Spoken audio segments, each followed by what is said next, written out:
Welcome to A Better Now. I'm Jason Mann with Jim Check and Marcy Zajac, and we are streaming from the Podcast Lounge at Kelowna Now, live on YouTube, X, and LinkedIn. We have a special guest joining us today, Colin Krieg, realtor here in Kelowna, friend of Kelowna Now and Check Creative for many years, and we're looking forward to digging into some of the assessment that you have released lately over the last 90 days, real estate trends for Kelowna, the Central Okanagan. But first, I know, Jim, you want to jump right into our next installment of Guess How Much Sugar is in There? We did the Fruit Loops, which was half sugar, a lot of sugar in Fruit Loops. So we just wanted to show you how much sugar is in 355 mils. So we took the Red Bull can, and then we kind of just evened it out here in the glasses, and we'll move the containers over in a second to see how much in this Red Bull container. Any guesses how much sugar? I don't know, you can see, but lots. Do you think it's lots? I think it's lots. Yeah, so Red Bull has that many cubes of sugar in it. So that's 10. 10 cubes of sugar in this can. So if you had a coffee, would you put 10 sugar cubes in your coffee? No way. No. No. I don't put any It seemed like a lot, right? Do you know what I mean? Like in this can, there's 10. 10 cubes of sugar. So each cube of sugar is 4 grams, right? So But that's kind of expected, right? It's Red Bull. It's really sweet. it's really sweet, caffeine. It's good for you. I like Red Bull, actually. Imagine for driving. me on Red Bull. You're looking for energy, Psychopath. so it's going to have sugar and a bunch of other stuff. And then Coca-Cola. This was a 500 ml bottle, so we put 355 mils to make it the same as the Red Bull, and it's the same amount of sugar. That bottle or the 355? In the 355, so they're even. Wow. So in these two, that'd be the same amount, right? Okay. This happens to be a larger bottle, and I understand Marcy likes to drink Coca-Cola. And I would finish Not that whole bottle, often. so it's what, another... So you guys want to split it then? Yeah. Yeah, No, because it's you Treat go right Friday. Treat Friday, so it's my treat. But how There many you go. more cubes would that be to finish the bottle? Would that be like another There is in this whole 2 bottle. to 3 or 4 cubes more? There's 55 grams in here, right? Jeez. So there'll be another couple cubes, yeah. Yeah. Wow. Yum. I'm excited for that. Everybody later. needs sugar, I guess. So this is supposedly pure orange juice. It says right on here, pure and natural. And in this orange juice, there's 8 cubes instead of 10. There's That's 8 unreal. cubes of sugar in this 355 mil of orange juice. Almost That's as much as surprising Red for a Bull. lot of people. Yeah, Yeah, close. that's super surprising. But I guess there's some fiber in here, potassium, calcium, iron. But Very I think little. there's some of that stuff in here too, though. I know. If you read some of that stuff, like niacin and vitamin B6 and vitamin B12, and some things you can't pronounce. So it's healthy? Is that what you're saying? I'm not sure what it is. But surprisingly there's a lot of sugar in pure and natural, no pulp, orange juice, not from concentrate. So this is pure orange juice. And that's the amount of sugar in pure orange juice. That's a lot. Shocking. I guess that's why a lot of naturopathic doctors don't recommend orange juice. They say Yeah, if I mean, you're it's like, even if you're giving it to the kids, you could water it down so they're not gonna- yeah, drinking as much sugar, right? 'Cause we I actually do that think, yeah. with iced tea. I mean, too. that's a good way to, yeah, I see. We used to do with Kool-Aid. My And- mom would and make lemonade. Kool-Aid. She tried to make it last because we didn't have a lot of money. Iced tea is the one that I would thought would have the most sugar. So iced teas comes in at the bottom end of the scale there with only 6 cubes of sugar in that glass. That's still a lot of sugar though, right? Still a lot of sugar. Because if you did coffee, I drink my coffee black. Do you drink coffee at all? Yeah, I do. And every sugar? day. Just a little bit. How yeah. much? I 8? don't know. No, 8, definitely 10? not 8. But I need to make it a little sweet. So how many? 2? 2 Probably cubes, say? Maybe or 2 around tablespoons? there. Yeah. 2 teaspoons. Yeah, maybe a little bit around there. Colin, you drink No sugar no in sugar? my coffee. Black? Black. Black, yeah. Once you get used to black, it's not bad. I used to do the Yeah. double-double. Oh, yeah. And now if I do double-double, if they give me one by accident, and they do that a lot at Tim Hortons, it's just like tastes so bad. It's too much now. Oh my God, it just tastes so bad, like double-double. Anyway, black coffee, I can drink, right? I only drink 1 a day. How many coffee a day? Too When you much. say, that's a lot. When you got to count? It's 6, maybe 4 to 6. No. Yeah. Oh, that is a lot. It's a little Yeah, much. that's It's a little much. I'm going to go like 1 to 1.5. 1.5? I have 1 cup. Yeah, 1 cup. Yeah. Yeah. I do 1 in the morning. I think I do maybe more than a cup. I just drink it while I'm working out. So I never used to drink coffee. And then I got married. Yeah. My wife drinks a lot of coffee, so I started. It's There all you her go. fault. So that's, again, a lot of sugar. The Red Bull, I drink that when I go on a long drive. Keeps me awake for sure. And then Coca-Cola, I'm not allowed to drink anymore. I was 45 pounds heavier when I was doing a lot of Coca-Cola. You probably remember that too, right? And then orange juice, I always thought it was really good for you. I only drink OJ now if I'm not feeling good. Like if you kind of come run down, Sure. I just chug some orange juice. That's a good way to get a lot of vitamin C inside you quick. And sugar. Iced tea I kind of like, but I can make my own and I don't put a lot of sugar in it. So Fair enough. that's our another second series on sugar. We'll figure out what we do next in sugar. All right, that's interesting. It's revealing, that's for sure. Make you think twice about pouring a bit of juice in the morning. That's what I'm thinking. All right, Marcy, you're excited. You came in, you charged up. The Rockets are playing tonight. They are playing tonight at 7:05 p.m. home game against the Prince George Cougars. All right. And it looks like the weather's going to cooperate for all of our outdoor events happening in the Okanagan this weekend. So much to do. And from the pages of Kelowna Now and our events calendar there, which is jam-packed. Here's a few that I was thinking that was interesting. There's something happening tonight and every Friday through October and beyond. It's called Fierce Fridays. It takes place at the Marjock Elementary Gym in West Kelowna for kids aged 8 to 13. And between 5:30 and 8:30 p.m. every Friday night, you can drop them off and they get engaged in different crafts, some of the trendiest things that are happening on TikTok and inspired projects. Tonight, it's mad scientist theme. So date night, drop them off, go out, have some fun. And for $25, it's actually cheaper than a babysitter. So it's money wise too. Meadow Vista Honey Wines in East Kelowna is hosting their Smokies and S'mores event. Roast your own s'mores at a cozy fire pit, savor a local honey smoky, and get up close with the bees. Kind of a neat autumn adventure and something new that they're doing out there.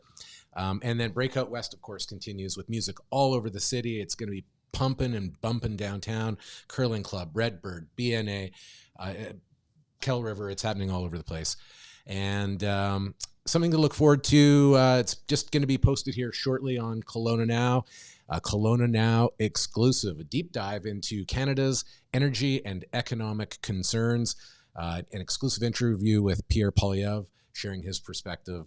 Something to look forward to on Kelowna Now if you're looking to broaden your horizons. But now we welcome to the Kelowna Now studios officially, Colin Krieg. How are you? Doing well, thanks. Trying to enjoy some sunshine. Yeah. We know that you've produced a report, and it's sunny outside, but it looks like the real estate market might be heading for some cloudy territory. Yeah, it's interesting. So when we look at the numbers, and when we have the numbers back to 1991, because Wolf, my dad, was in real estate. We've been in Kelowna since 91, and he's been tracking the numbers. So I'm lucky I have access to all of that. And it was a scary September. That was tied for the lowest September that we have numbers for, back to 1991. That's the lowest number of sales, or number of sales. Is that per house sales, or is that dollar value sales? That's number of homes that sold. Oh wow! And so, like last summer, it was like lineups and multiple bids and buyers getting squeezed out of the market because if they had to qualify or they couldn't have conditions otherwise. That's people right. were moving faster, so it's a very fast, hot market. And so, like in less than or just over a year or whatever. So that was actually 2 years ago. That was 2 years now. That was Okay, 2 years. geez. Yeah, it goes fast. Wow. So last year we were in a little bit of a depressed market. We peaked sort of April-ish, 2022, and then the market slowed down, and then it hit bottom in February of 2023, and then it started to take off again. And we saw a busy spring, and we saw a busy summer, and we saw multiple offers again, not to the same extent, but all of a sudden. That was in categories though too, probably, right? What's that? Sorry. Was that in categories where we've seen the offers come back? Definitely, especially the more affordable end of the market, right? The high end market, we didn't see that quite so much, but it was positive. We were almost into a seller's market, but September was not pretty, and a big portion of that we have to attribute to the fires. August 17th, the fires hopped the lake. People said, I'm not looking for houses anymore. My city's in a state of emergency. Of course, that makes sense. And when somebody writes an offer, typically they have 2 weeks to do their due diligence, financing, all the rest of it. So anybody that would have written an offer on, say, August 17th would have counted as a September sale anyways. And wasn't there something happening with insurance companies? There was a lot of, if not confusion, at least certainly some tests being You applied can't insure a house while there's an That's active right. fire. Yeah. So unless you had your insurance already in place, and I ran into this myself with some clients, it gets really tricky because if you don't have insurance, the bank doesn't give you the money and you see the problem. So many times astute realtors will write in clauses that protect their clients and say, hey, if there is an issue like that, you'll automatically give us an extension to cover that. So that was okay. Any way to detect whether or not those fires have deterred buyers just from the region in general, or is it tough to tell? It's too soon to say. We do surveys and see where our buyer pool is coming from, but those only happen every second or third month, depending on when the board sends them out.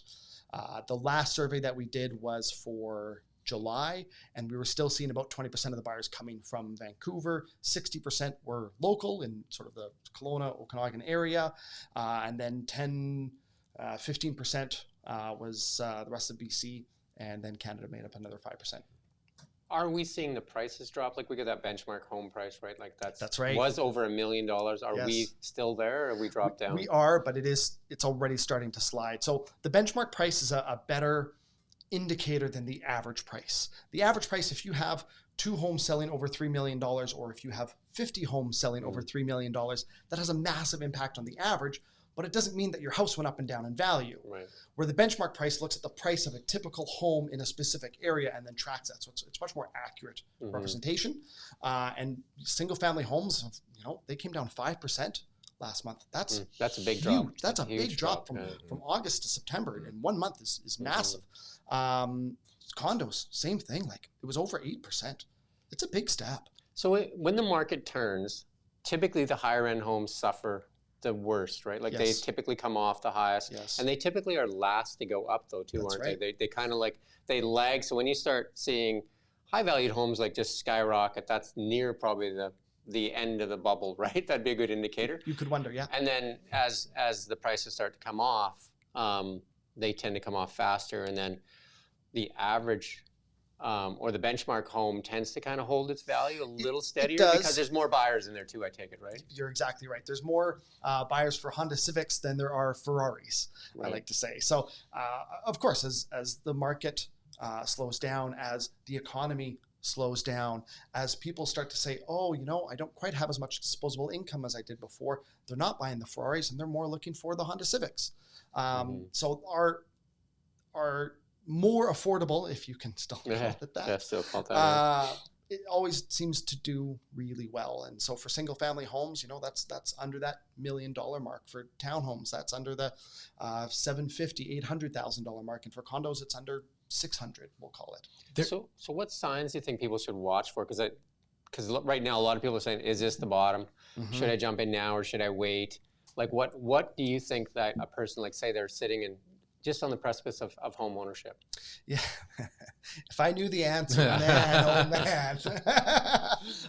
It's hard. Calling the bottoms, ultimately, it's impossible. You don't know you're there until it's passed. And that's what makes it so tricky. And I think it really depends a lot on what somebody's situation is. If you say, listen, I'm moving because I have to, I've outgrown my space. Or if I'm upsizing or if I'm downsizing, these are all very different perspectives. If you're upsizing, the market slowing down and prices coming down actually works in your favor because it's the difference that counts.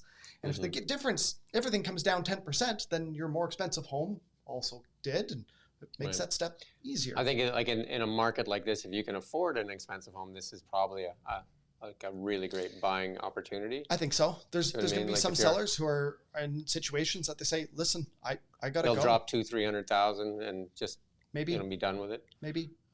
Whereas in a $1 million home, dropping it $20,000-30,000. 20-30%. That's And significant. it also matters to those people though too, right? Yes. Because it's just like that 20 or 30,000 probably makes a difference to them. Yet there's this competing sort of dynamic or desire in the market almost, it seems, to have a corrected market where home affordability would be easier And this is where it gets really tricky. Everybody talks about affordable housing and everybody wants there to be affordable housing, but most people who own a home don't want their houses to go down in value.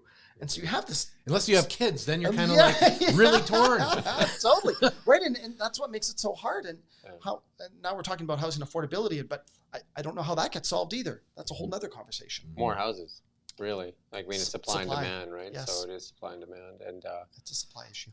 what do you see right now, like for like a prospective buyer? Like, what would your advice be to that person? Like, I imagine you can take your time now and kind of Yes. look around a little bit instead of like I know there's a young lady in her office that bought a home almost 2 years ago, I think, and like they were going to a bidding war. Like like she knew that 10 people were showing up, and Yes. they knew what the ask was, and they knew what their top number was, right? And they were ready, sitting there, and they're writing. I mean, that's chaos, right? It's chaos. And it's hard for you, I imagine. It's so hard. Colin, what do I need to offer to get this house? I don't know. Pick a number and we'll find out. Depends how many offers there are. Right. It was really, really tricky and hard to give good advice. Advice right now to somebody who's looking, assuming they're renting and they're buying their first home, right now, time's kind of on your side. The market's slowing. I don't think it's going anywhere this winter. The big question for me is what's going to happen in the spring, and maybe we end up with a flat market for the next 5 years. I could easily see that happening like we saw in 2010 to 2015. Or maybe, 1998 was another trough, yeah, right? sure. That's exactly 1998. right. Because I know we bought our home in '98, and it was And it like was at the flat. bottom, right? Mhm. Like, and we offered way under ask, right? There you at go. that time. So Do you have a guess on like how a stagflation environment would affect housing? stagflation is the worst of the inflation things, right? That's a slowing economy and increasing prices, right? So I do think Kelowna is somewhat insulated from dramatic drops because of its attraction, because people do want to come here. So I don't think people would let the home prices drop that far without people starting to see bargains. Because again, still Vancouver, like home prices there 3 times, Double at least. You know what I mean? So then they can still sell their home in Vancouver, which Yes. has a pretty good market still, Yes. and still move out here and then live off the difference. And, which is what we've seen for the last, well, especially since COVID. Yeah. Certainly a large portion of that. And hey, when 20% of your buyers are coming from one city, Yeah. that's significant. So as Vancouver slows down, as they have, their sales are down 25%, ours are down 50%. I know the Calgary market is seeing some pickup because I Yes, think a they're lot of doing people well. in British Columbia have decided Calgary's got jobs, Calgary's Yes. got affordable housing, Mhm. more affordable housing. They Well, pay half well. the price here, right? They pay well. Do you know what I mean? Mhm. And it's got a little bit of snow, a couple snowflakes here and there. Well, a couple, sure. We'll call But it it's a couple. beautiful city. I love Calgary. Yes. So I think like if there's some mobility, there's probably some choices though too, right? So Certainly. anything you want to leave us with for Kelowna? Anything that stands out in your mind? I mean, from a real estate perspective, it's too soon to say exactly where we're headed. Again, yes, it makes sensational headlines when our sales are the lowest they've been in 30 years. But we have to take that a little bit with a grain of salt because of the fires. I'm very curious to see what the next few months are going to bring. And ultimately, we need 3 data points to make a trend. It's too soon to say this is a trend and we're falling off a cliff. That's certainly not the case. Yeah. As a snapshot, is it a buyer's market or a seller's market? Good question. It's a buyer's market. So we Yeah. measure that on the percentage of listings that sell. If there's less than 15% of the homes selling in a month of what's for sale, that's a buyer's market. Right now we're at 10%. Any thoughts on interest rates? Yes, they're too high. I was listening to Benjamin Tal, the economist from CIBC, and he said it really well that the government will always overshoot. Right. They have to, because they need to know where the threshold is, and you don't know where the edge of or where the edge of the cliff is until you've gone over it. So they're going to overshoot with interest rates. And I think part of their policies actually are increasing home prices because of most people 5% interest rate versus a 1.5% interest rate doubles the mortgage payment, right? Yes, So even though the house prices come down, Yes. the mortgage payment has gone Yes, way up. you're not right? actually Do ahead you know what of I the mean? Like, so you're further behind. So Yes. that interest rate actually hurts the more vulnerable people too, right? So Agreed. as opposed to if you're wealthy, I mean, the interest rate probably doesn't really mean much because you probably have a lot of cash that you're generating income off of too, right? That's right. So, About 25% of our buyers buy all cash. yeah. Not like bills, Kelowna right? buyers. Like not yeah. not a suitcase though, right? Not a suitcase. There's laws against that, right? Yeah, no, it's interesting. I've had some phone calls from people saying, "Hey, my mortgage is renewing soon. Can I sell in time so I don't have to renew my Yeah. mortgage?" I think we're going to see a lot of that downsize?" across Canada, right? I think so. Because people just say, "Well, I can't do double, right? I can't put gas in my car right now. I can't buy groceries, and if my mortgage payment doubles, what am I going to do? What am I supposed to do, It's right?" gonna be a big wake-up I know call. one of the things that people did back in 79, 80, like 70, maybe 77, 78, 79, interest rates went to like 19, That's right. people were trading houses. Like I would move into Jason's sure. house, he would move into mine, and we would rent it from each other. You know what I mean? Like, Sure. and then we'd rental income, then write the mortgage interest off. Yeah, right? interesting. So that's how some people kept That's their a homes. great- You know what I mean? Like it was like, hey, I'm going to lose my home. The only way I can do it is I can rent it out to somebody, and he rents mine. Do you know what I mean? Sure. Because now all of a sudden it's a rental property. Yeah. The ingenuity Interesting. of people. I love Yeah. it. yeah. It's survival. When it's survival, Yeah. people start to come up with creative ideas, right? Yeah. So, Mhm. I've known Colin for 20 some years, Yeah, probably. 25 years. Yeah, something like that. And you guys do a great job in putting out that real estate report. Thank I mean, you. I've been reading it for a long time too, Appreciate right? So you and Appreciate Wolf used to do that. Yeah, that's right. I can't remember the name of it, but The videos, sure. yeah. You don't do those anymore right now. No, Wolf's retired, and Yeah. it's just not the same without You his, just have to his talk. German you energy. have to get a sock puppet or something. yeah. Well, it's been great to have you in, and thank you for sharing all of the information and problem. spending some time with us. My pleasure. One of the things, as we were talking about, makes Kelowna such a great place for a real estate market is the demand, the appeal, and one of the great aspects of our community are some of the attractions that we have here. And so, for our best of segment today, we're going to look at Kelowna's best of tourist attractions. Yeah, I keep saying tourist wrong. So hopefully I said it right that time. But in bronze is the Kasugai Kasugai Gardens, yeah. Kasugai, sorry. Kasugai. Japanese gardens. Beautiful. Absolutely So good for stunning. photos. It's a Stunning. hidden Especially right now. gem. Yeah. Yes. Like Yeah. so if you want to take portraits of loved one or whatever, I mean that's a great backdrop, Mhm. right? Because the purples, the oranges, and the greens, little it's just water and the amazing. bridges. Yeah, and it's the free. koi pond. Yeah. And then in silver was Knox Mountain. I think Can't you go have wrong. to go up to Knox if you live here. If you haven't been up to Knox, like what are you doing? Yeah, or visiting. It's Yeah. a great hike for kids too, even little ones. Mm-hmm. It's not too hard, especially if you go to the side of the mountain and you can go down to Paul's Tomb. It's not like a struggle, whereas from the bottom of Knox, when you go all the way up, it's like all uphill. Sure. But go to the side, and it's really nice because then you can go down to the beach with like little kids. And there's cliff jumping too. It's probably not safe, but they have that It's a little there. chilly right now too, I For- suppose. Yeah, Okay. it's too cold for that. And gold is the Kangaroo Creek Farm. Yay! Yay. That's so fun because you can hold baby goats there. They have other animals like flying squirrels. Yeah, sugar And then flies the or what are they called? kangaroos. Yeah, sure. And yeah, that's a perfect place to take a family or even a date. So, Hey. yeah. I think I shared with you on the kangaroos. I did a book report back in grade 6, and I think you can fit 4 baby kangaroos on a tablespoon when they're born.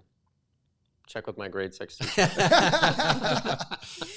And they're in the marsupial family, so that means they're baby large rats. They're funny because if they're Little like, known facts if- here. yeah, if they're acting bad at the kangaroo farm, they go in timeout. Like they have a little like No jail kidding. for them. Oh my And it's like goodness. funny to watch. But That's hilarious. Yeah, Kangaroo they're cute. penitentiary. yeah, I love They- farm animals. They never did make the Mickey Mouse Club, though. It's odd, though, right? No, it is odd. All right. Well, Marcy, you have our quote for the day. Yeah, the best is yet to come. Simple, sweet, and I guess our final thought for today's show. Join us on Monday for Good Morning Kelowna and the headlines and forecast to start your day. Cheers. Until then, like and subscribe to our YouTube and Twitter channels and our newsletter at KelownaNow.com if you want to stay in the know and keep striving for a better you. Ooh, That's sweet. Have a great night and have a great weekend. too sweet for us.